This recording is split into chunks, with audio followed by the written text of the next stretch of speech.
नमस्कार साथियों, बहुत बहुत स्वागत है आप सभी का हमारे यूट्यूब चैनल हिंदी ज्ञान प्रकाश में। तो जैसा कि आप रिसर्च पढ़ रहे हैं और रिसर्च के अंतर्गत क्या है, हमारी 7th यूनिट चल रही है। आज 6 यूनिट हमारी कंप्लीट हो चुकी हैं। और जैसा कि मैंने मेन टॉपिक आपको पढ़ाए हैं, क्योंकि इस समय का जो है अभाव है और नई नई क्लासेस मैंने शुरू की हैं, तो उसमें मैं आपको जितना आपका ज़रूरी है उतना मैं आपको बताना चाह रही हूँ। तो यूनिट 7th में हमारा क्या क्या आता है, जैसे तालिकाएँ आती हैं, पाई चार्ट आते हैं और भी कई चीज़ें आती हैं। तो उनमें मैं आज की क्लास में 2 चीज़ें क्लियर करने वाली हूँ। एक तालिका कैसे आती है, उसमें क्वेश्चन कैसे बनते हैं, पाई चार्ट में कैसे क्वेश्चन बनते हैं, ठीक है। और 2-3 तरह के कैसे क्वेश्चन होते हैं वो मैं आपको नेक्स्ट क्लास में बताऊँगी। तो अब जल्दी जल्दी चलना है, इसको सिलेबस को कंप्लीट करवाना है क्योंकि समय का अभाव है। तो चलिए चलते हैं, देखते हैं। सबसे पहले तालिका देखेंगे, वर्षवार, विक्रय और आय। इसमें क्या दिया गया है तालिका में, किस तरह की तालिका है। इसमें वर्ष दिया गया है, विक्रय और आय दिया गया है, ठीक है। बिक्री और आय कितनी है, तो वर्ष कितने दिए गए, 2013 से लेकर के 2020 तक वर्ष दिए गए हैं, यहाँ पे मेंशन किए गए हैं। बिक्री क्या दी गई है, बिक्री में 2013 में 3, 2014 में 6 विलियन और विलियन में दी गई है बिक्री। और 2015 में 8, 2016 में 7, 2017 में 5, 2018 में 9, 2019 में 8 और 2020 में 10 विलियन बिक्री हुई है। आय कितनी हुई है, 500 मिलियन में, 900, 200, 400, 700, 800, 700, 600, ठीक है। हर वर्ष में अलग अलग, 2013 में 500, 2014 में 900, 2015 में। तो इसी तरह से आपका दिया गया हो, आप समझ लीजिए। एक बार सबसे पहले आपको तालिका को अच्छे से देखना होता है। उसके बाद सेकंड तालिका है आपकी श्रेणीगत वर्ष और 2020 में विक्रय, यानी कि 2020 में विक्रय क्या क्या हुआ है। तो कंप्यूटर में आपका 25%, टीवी में आपका 20%, स्मार्टफोन में 40%, अन्य 15%। इस तरह की आपकी तालिका आएगी और उसमें से क्वेश्चंस आपको दिए जाएंगे। फॉर एग्जांपल मैं आपको दिखाना चाहती हूँ किस तरह से आपकी तालिका आएगी और क्वेश्चंस किस तरह के आएंगे। तो अभी मैं इससे पहले एक वीडियो बना रही थी, थोड़ा सा ब्लर हो गया था इसलिए, तो मैं उसमें समझा रही थी। तो ये मैंने पहले से लिख के नहीं रखा था, मैंने इससे पहले एक वीडियो बना रही थी आप लोगों के लिए, तो थोड़ा सा उसमें डिस्टर्बेंस हो गया जिसकी वजह से मैंने वहीं छोड़ दिया और ये फिर से दोबारा से स्टार्ट कर रही हूँ वीडियो। तो आप देखिए, सबसे पहले क्या है कि वर्ष 2013 से 2020 की अवधि के लिए ABC कॉर्पोरेशन की बिक्री का औसत क्या है। सबसे पहले आपको फ्रेंड्स क्या करना होता है कि आपको क्वेश्चंस को बहुत अच्छे से पढ़ना होता है, ठीक है। आप जब क्वेश्चंस को अच्छे से पढ़ पाएंगे तभी आप उसका करेक्ट आंसर दे पाएंगे। अगर आपको क्वेश्चन ही नहीं आप अच्छे से समझ पाएंगे तो आप आंसर कहाँ से दे पाएंगे। तो सबसे पहले आपको क्या करना होगा, बहुत ध्यान से आपको क्वेश्चन, बहुत बुद्धि विवेक से कह सकते हैं, आपको क्वेश्चन को पहले अच्छे से पढ़ना होगा एंड देन फिर आपको उसका आंसर देना होगा। तो क्वेश्चन क्या कह रहा है हमारा कि वर्ष 2013 से 20 तक की, जैसा कि 2013 से 20 तक की यहाँ तालिका में दिया गया है, ठीक है।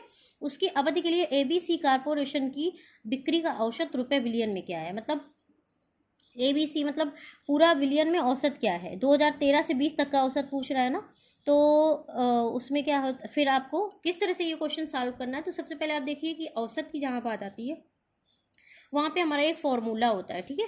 क्या होता है, संख्याओं का योग बटे संख्याओं की संख्या। आप इसे मेंशन भी कर ले, संख्याओं का योग बटे संख्याओं की संख्या, ठीक है। मैं अभी पहले वीडियो बना रही थी, उसमें मैंने आप समझाया था और ये वीडियो थोड़ा ब्लर हो गया, जैसा कि पॉसिबल नहीं है इतनी जल्दी फिर से लिखना, तो मैं ऐसे ही समझा देना चाहती हूँ। आगे के क्वेश्चंस मैं आपको लिख के समझाऊंगी।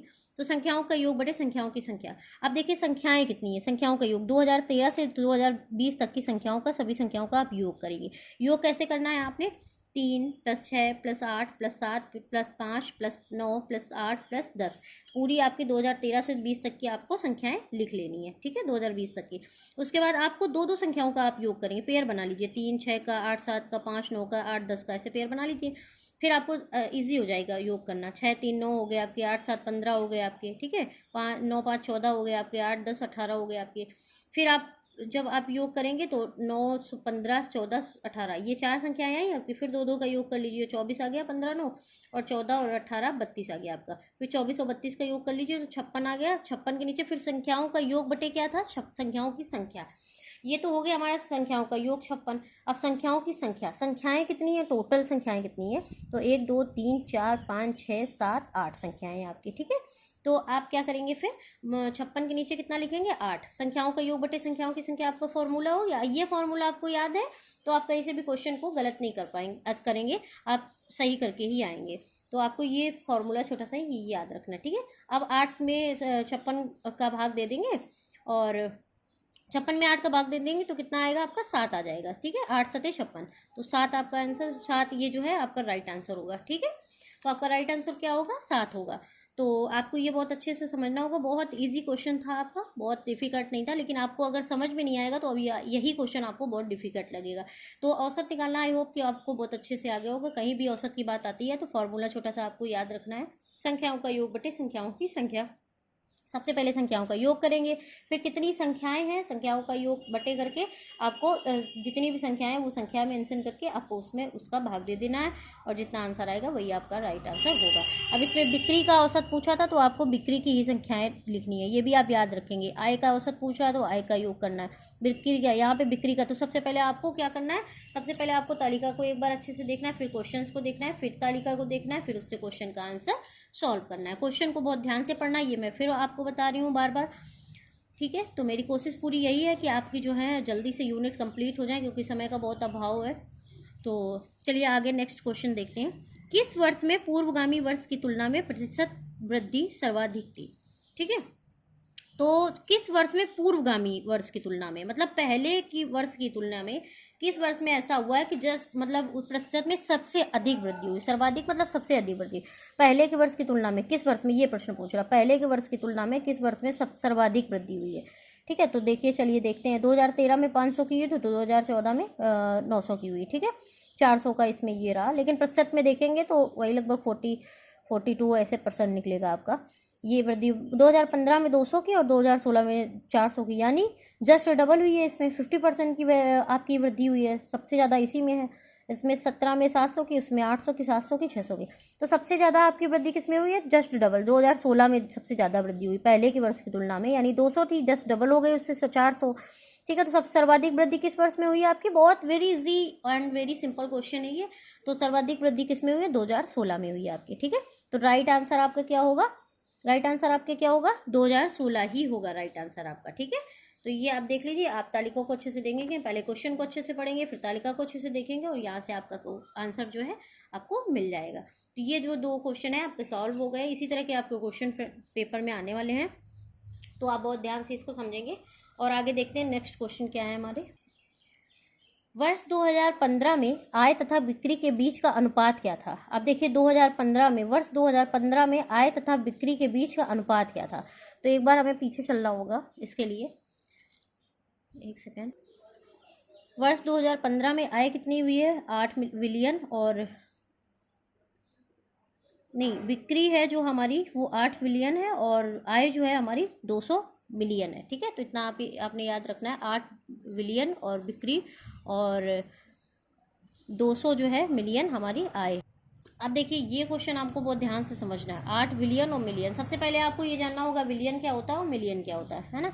तो इसके लिए आप क्या करेंगे, सबसे पहले आप देखेंगे 8 बिलियन कितना होता है। ठीक है, बिलियन एक, तो सबसे पहले आप क्या देखेंगे कि मतलब 1 मिलियन कितना होता है आपका। ठीक है, तो 10 लाख बराबर 1 मिलियन होता है आपका। ठीक है, ये आप समझ लीजिए, तो आपको पता चल जाएगा 10 लाख बराबर 1 मिलियन। और बिलियन कितना होता है? 100 लाख बराबर 100 लाख, ये 10 लाख है आपका, 10 लाख बराबर 1 मिलियन, 100 लाख बराबर 1 बिलियन। ठीक है, बिलियन कितना होता है? 100 लाख का 1 बिलियन होता है। ठीक है, और मिलियन कितना, जिसको बिलियन मतलब करोड़ हो गया आपका। ठीक है, बिलियन 100 लाख का होता है 1 करोड़, उसी तरह से बिलियन हो गया आपका। और मिलियन कितना हो गया आपका? मिलियन मतलब 10 लाख का 1 मिलियन होता है। ठीक है, तो ये हो गया आपका बिलियन और मिलियन, क्लियर हो गया। फिर आप देखेंगे क्या कितना बिलियन था वहाँ पे? 8 बिलियन था। ठीक है, तो 8 बिलियन, और आय कितनी थी आपकी? 200 मिलियन थी। ठीक है, तो सबसे पहले आप क्या करेंगे कि 2015 में आय देखेंगे, 2015 में आय कितनी थी, तो यहाँ पे लिखेंगे 2015 में आपकी आय कितनी थी? आय थी आपकी 200 मिलियन, यानी 200 मिलियन आप कैसे लिखेंगे? 200 मिलियन, मिलियन में लिखना है आपको पूरा पूरा। ठीक है, तो 200 इकाई, दहाई, सैकड़ा, हजार, 10,000, लाख, 10 लाख, ये हो गया आपका 200 मिलियन। ठीक है, 200 मिलियन हो गया आपका। ठीक है, 2 में 8 जीरो लगेंगे, इकाई, दहाई, सैकड़ा, हजार, 10,000, लाख, 10 लाख, करोड़, 10 करोड़। ठीक है, 10 करोड़ यानी 10 करोड़ मतलब यानी 220 करोड़, सॉरी, इकाई, दहाई, सैकड़ा, हजार, 10,000, लाख, 10 लाख, करोड़, 10 करोड़, हाँ 20 करोड़ हो गया आपका। ये हो गया आपका 200 मिलियन। ठीक है, अब 2015 में बिक्री कितनी हुई है? तो बिक्री देखिए आप, बिक्री क्या है? 8 बिलियन थी बिक्री। ठीक है, तो 8 बिलियन यानी 8 बिलियन, इकाई दाई सैकड़ा,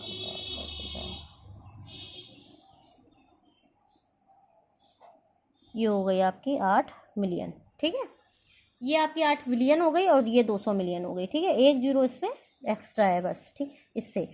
ठीक है, तो ये हो गया आपका 8 बिलियन हो गया। अब क्या करना है, 8 बिलियन यानी कि आपका हो गया ये 1 करोड़ बराबर होता है 1 बिलियन, तो 8 करोड़ मतलब 8 में भाग दे दीजिए आपका। ठीक है, 100 लाख में, तो इस तरह से हो गया आपका। तो ये क्या हुआ आपका, ये 8 बिलियन हो गया और ये 200 मिलियन हो गया।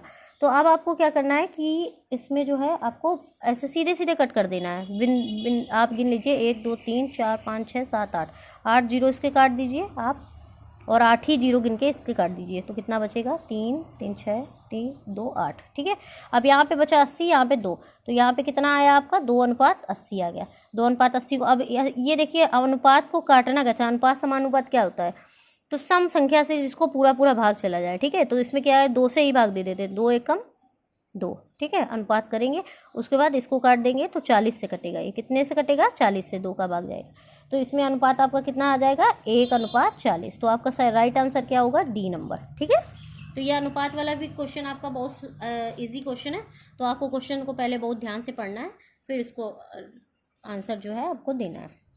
ये भी क्वेश्चन आई होप आपको बहुत अच्छे से समझ में आ गया होगा। अब आपका लास्ट क्वेश्चन रह गया इससे तालिका से, तो वो क्या है आपका क्वेश्चन, वर्ष 2013 से 19 की अवधि के लिए ABC कॉर्पोरेशन की आय का कुल योगफल रुपए मिलियन में क्या है। ठीक है, वर्ष 2013 से 19 तक की अवधि के लिए ABC कॉर्पोरेशन की आय का कुल योगफल बताइए आप। ठीक है, तो वर्ष 2013 से 19 तक का योगफल आपको करना है, 2013 से लेकर के 19 तक का, यानी संख्याएं दी गई हैं आपकी 2020 तक की।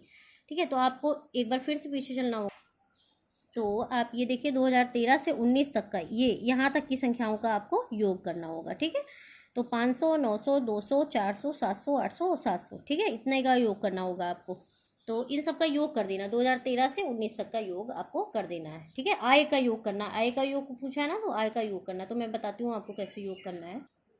तो क्वेश्चन हमारा यहाँ क्या कह रहा था, 2013 से 19 की अवधि के लिए ABC कॉर्पोरेशन की आय का पूछा, उसमें मिलियन का औसत पूछा था, इसमें आय का कुल योगफल पूछा है। ठीक है, मिलियन में। तो सबसे पहले आप कैसे योग करेंगे, सबसे पहली हमारी जो संख्या थी इसमें, तो सबसे पहली हमारी क्या संख्या थी यहाँ पे, तो 500। ठीक है, 500 था, ये हमारा 2013 से लेकर के 2014 में हमारी 900 रुपये की थी, हुई 900 मिलियन, फिर 200 plus 400 million plus 700 plus 800 plus 700। ठीक है, ये हो गया 13 14 15 16 17 18 19, 2019 तक का योगफल हो गया। अब आप फिर इसमें भी ऐसा ही करेंगे, दो संख्याओं का योग करेंगे, हैं 9 5 1400, 1400 प्लस 4 2 600 प्लस 8 7 1500, ये हमारा सिंगल बचा 700।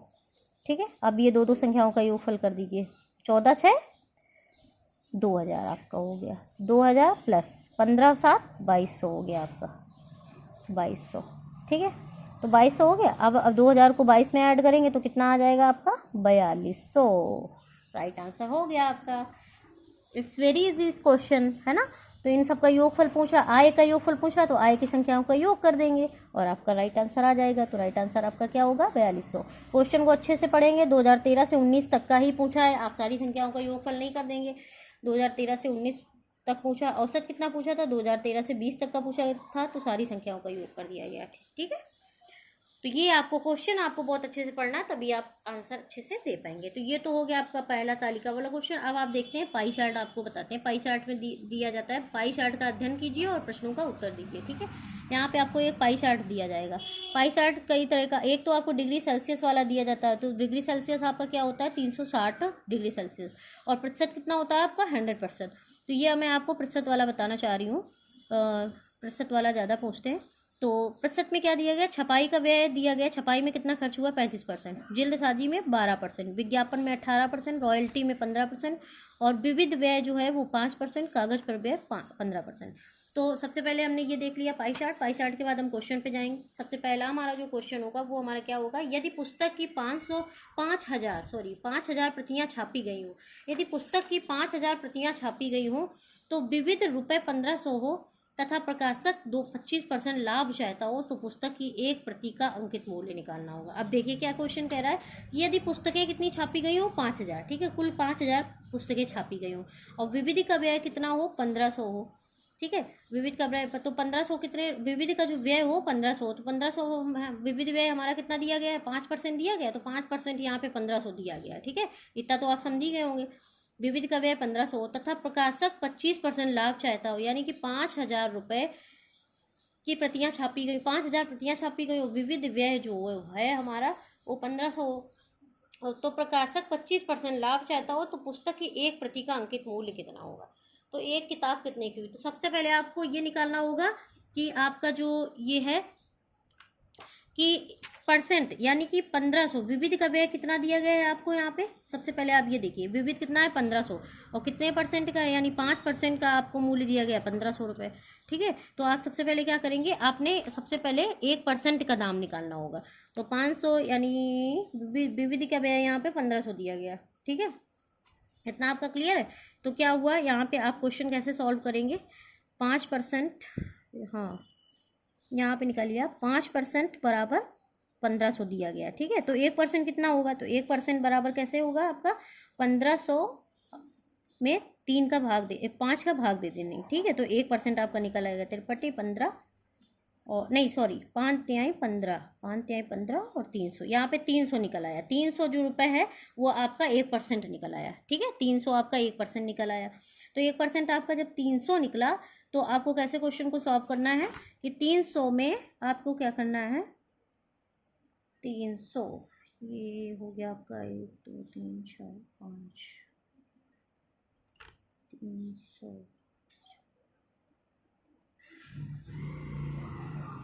हो गया आपका 5% एंड 300, हाँ।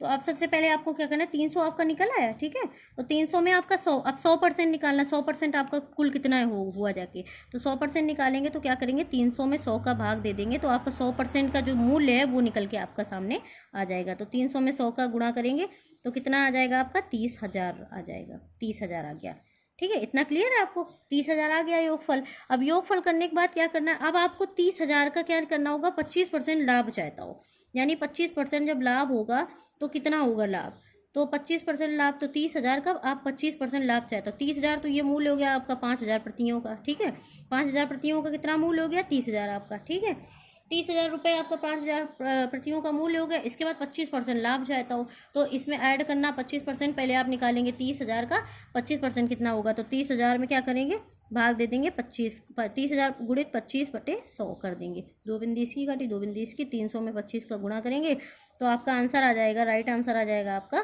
7500, ठीक है। तो ये आपका हो गया 7500। 7500 निकलने के बाद आप क्या करेंगे, 30,000 में 25% लाभ हुआ है ना, तो 30,000 में 7500 आपका जोड़ देना है 25% यानी, ठीक है, तो 30,000 में यानी 37,500 आपका हो गया, इसमें आप ऐड कर देंगे, हाँ ये टोटल मतलब 37,500 हो गया, 30,000 में प्लस कर देंगे 7500 तो आपका आ जाएगा योगफल 37,500, ठीक है। आप क्या करना, एक प्रति का मूल्य निकालना, तो 5,000 का भाग दे दो उसमें, वेरी सिंपल, 37,500 में आप 5,000 का भाग दे दो तो आपका एक प्रति का निकल आएगा, तो 2 बिंदी इसके काटी 2 बिंदी, 2 जीरो इसके काटे 2 जीरो इसके काटे, ठीक है। अब इसके बाद आप इसको कट कर दीजिए, 2 से काटिए, पहले 10 बार जाएगा, ठीक है, 5 से काटिए, 5 दाम 50, 5 सत्ते 35, 2 पचम 25, 75 आया। अब 2 से 5 से फिर एक बार कट जाएगा 2 और यहाँ पे 15, ठीक है। अब 2 से काटिए 7, 2 सत्ते 14 और हिंदी एक बचा, यहाँ पे 0 लगाया, 2 पंचे, तो 7:5 आपका आ जाएगा, ठीक है, 7.5 ये आपका जो है एक पुस्तक का मूल्य आ जाएगा, ठीक है, तो ये आपका राइट आंसर होगा, ठीक है। तो ये आपको समझ में आ गया कि नहीं आ गया, देखिए फिर से एक बार मैं समझा दूँ, थोड़ा सा डिफिकल्ट क्वेश्चन है लेकिन इतना डिफिकल्ट भी नहीं है।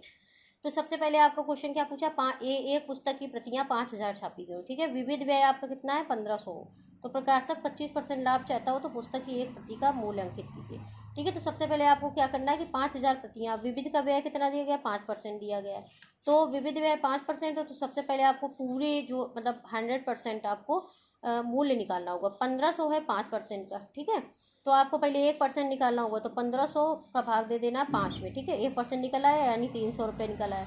अब 300 निकला, 300 का 100 में भाग दे देंगे तो आपका 100% का पूरा मूल्य निकला है, यानी 5000 किताबें कितने में छपाई गई हमारी, 30,000 रुपये में छपाई गई, ठीक है। अब उसमें क्या किया गया, 5000 में 25% का लाभ हुआ। 5000 पुस्तकें छपाने में अगर 30,000 रुपये लगे तो उसको लाभ कितना हुआ, 25%।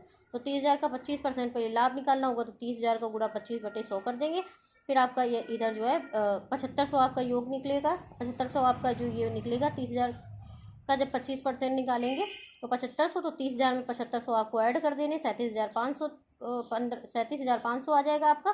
फिर इसके बाद आपको क्या करना है कि एक पुस्तक का मूल्य पूछ रहा है तो 5,000 का भाग दे देना है आपको प्रतियों में, यानी 37,000 कुल योग में 37,500 में आपको 5,000 का भाग दे देना, और फिर आपका राइट आंसर 7.5 आ जाएगा, यानी पहला आंसर आपको सही है, ठीक है। ये हो गया आपका क्वेश्चन। अब ये देखिए, ये तो बहुत इजी क्वेश्चन है, ये एक क्वेश्चन समझा के आपको दूसरा अपने आप समझ में आ जाएगा। यदि विविध व्यय 1500 हो तो विज्ञापन पर कितना व्यय होगा। देखिए विविध व्यय कितना है हमारा 1500 रुपये, और विज्ञापन पर हमारा कितना व्यय होगा ये पूछ रहा है आपका, ठीक है। तो सबसे पहले आप क्या निकालेंगे, उसी तरह से जैसे कि मैंने बताया था। तो ये 5% आपका हो गया, 1 सेकेंड, 5% आपका कितना हो गया, 1500, ठीक है। 5% बराबर 1500, तो 1% आपका कितना हो गया, अभी मैंने निकाल के बताया ना ऊपर ये, तो 300 हो गया आपका, ठीक है। 1% आपका 300 हो गया। तो इसमें क्या करना है आपको, फिर 18%, यानी 301 हो गया, तो 300 को गुणा 18 में कर देंगे, वेरी सिंपल। यानी 18% आपका कितना हुआ, जाके 500 में 18 का गुणा कर देंगे, 300 में 18 को गुणा कर देंगे, ठीक है। 300 गुणित 18 कर देंगे तो आपका कितना आ जाएगा, 5400। वेरी सिंपल क्वेश्चन है ना। तो राइट आंसर आपका क्या आएगा, 5400। तो यानी कि 1% पहले आपको निकालना, विविध का 5% है, ठीक है। तो विज्ञापन पर कितना व्यय होगा, विज्ञापन पर कितना खर्च हुआ है, विविध में 5% खर्च हुआ, तो 5% की वैल्यू कितनी निकली, 1500 आपकी, ठीक है। फिर विज्ञापन की कितनी निकलेगी, विज्ञापन का कितना आएगा आपका, तो 5% मतलब 1% निकालेंगे, 1% 300 हो गया, तो 18% कितना होगा, 18 5400, 18 का गुणा 3 में कर देंगे तो 5400। ये तो बहुत इजी क्वेश्चन है, आपको ये समझ में आ गया होगा बहुत अच्छे से, ठीक है। आप छपाई व्यय का, नेक्स्ट क्वेश्चन है हमारा, छपाई व्यय का रॉयल्टी से अनुपात क्या है। देखिए रॉयल्टी कितनी दी गई है यहाँ पे, 15% दी गई, ठीक है। और छपाई कितनी दी गई यहाँ पे, 35% दी गई। ये इट्स वेरी सिंपल क्वेश्चन, ठीक है। अगर आप छपाई का निकालेंगे दाम, कि छपाई का दाम कितना, तो अगर आप छपाई का दाम निकालना चाहते हैं, अगर छपाई का व्यय, छपाई का मतलब व्यय पूछ रहा है तो कितना निकलेगा, तो छपाई का कैसे निकालेंगे आप, 5 इसी तरह से निकालेंगे। अगर छपाई का खर्च पूछ रहा है कितना आया, 35% कितना होता है, ठीक है। तो इसी तरह से निकालेंगे आप, 1% का 300 निकला, 35 को गुणा 3 में कर देंगे तो आपका राइट आंसर आ जाएगा यहाँ पे, क्या राइट आंसर आएगा आपका 10,500। गुणा करेंगे आपको खुद ही आ जाएगा 10,500, यानी 35% कितना हुआ जाके आपका 10,500, ठीक है। लेकिन ये पूछ नहीं रहा क्वेश्चन हमारा, क्या पूछ रहा है, छपाई व्यय का रॉयल्टी से अनुपात क्या है। रॉयल्टी से अनुपात के लिए बहुत इजी ट्रिक मैं आपको बताने वाली हूँ, बहुत इजी ट्रिक, कुछ भी आपको दिमाग नहीं लगाना, कुछ भी नहीं करना। अनुपात के लिए अगर दो संख्याओं का अनुपात पूछ रहा है, यानी 15% 35%, तो आपकी क्या है, छपाई सबसे पहले छपाई दी गई है आपकी, छपाई कितनी दी गई है आपको, 35, ठीक है। और रॉयल्टी आपकी दी गई है, रॉयल्टी आपकी कितनी दी गई है, 15, ठीक है, 15। तो अनुपात में क्या होता है, यानी 35:15 दे दिया गया, ठीक है। अब अनुपात में समान संख्याओं से जिसका भाग चला जाए पूरा, ठीक है, तो वो आपका आ जाएगा। यानी कि अब इसका दोनों संख्याओं से जिसका पूरा भाग चला जाए, यानी 5 से जाएगा, 5 से काटते हैं, ठीक है, 5 7 35, ठीक है, अनुपात, और 5 3 15। अब आप किसी से नहीं जाएगा तो 7:3 आपका राइट आंसर। कितना इजी है आपके लिए, मतलब डाटा इंटरप्रेशन कितना इजी मैंने बता दिया आपको, इससे आपको कोई भी प्रॉब्लम नहीं आएगी। यहाँ से मैंने बहुत इजी ट्रिक से आपको समझाया है। तो अगर आपको वीडियो अच्छा लगता है तो आप वीडियो को लाइक कर दिया करिए, और ज़्यादा से ज़्यादा आप इसको शेयर कीजिए। मैं जैसे कि मैंने कम्युनिटी में भी डाला था कि आपकी प्रैक्टिस क्लास जो है स्टार्ट होने वाली है, तो जल्दी इसको मैं जो है ख़त्म करा दूँगी ये सारी क्लासेस। तो आप वीडियो को ज़्यादा से ज़्यादा लाइक कीजिए, ज़्यादा से ज़्यादा शेयर कीजिए, जिससे मुझे भी पढ़ाने में थोड़ा सा अच्छा लगे। ज़्यादा से ज़्यादा सब्सक्राइबर्स होंगे तो मुझे भी थोड़ा अच्छा लगेगा, और ज़्यादा पढ़ाने का मेरा भी अच्छे से मन करेगा कि दिन में 1 क्लास नहीं 2 क्लास लूँ। तो इस तरह से आप ज़्यादा से ज़्यादा इसको शेयर कीजिए ताकि आपका भी फ़ायदा हो, ठीक है। आपको ज़्यादा से ज़्यादा प्रैक्टिस क्लास मिलेंगी तो आपको भी उसमें बेनिफिट होगा। तो इसलिए आप ज़्यादा से ज़्यादा वीडियो को लाइक करें, ज़्यादा से ज़्यादा शेयर करें, और वीडियो देखने के बाद आप इसको लाइक ज़रूर कर दिया करिए, ताकि हमारी भी मेहनत थोड़ी सी सफल हो जाए। और कमेंट्स, जैसा कि आपको जैसा भी समझ में आ रहा है, जो जिस तरह से समझ में आ रहा है, आप उसको कमेंट्स में हमें ज़रूर बताएं। या कुछ भी आपको कोई चीज़ में प्रॉब्लम हो रही है समझने में, तो आप उसको भी हमें क्लियर करें, हम उस चीज़ को समझेंगे। तो बहुत बहुत धन्यवाद आप सभी का। आप बहुत बहुत धन्यवाद।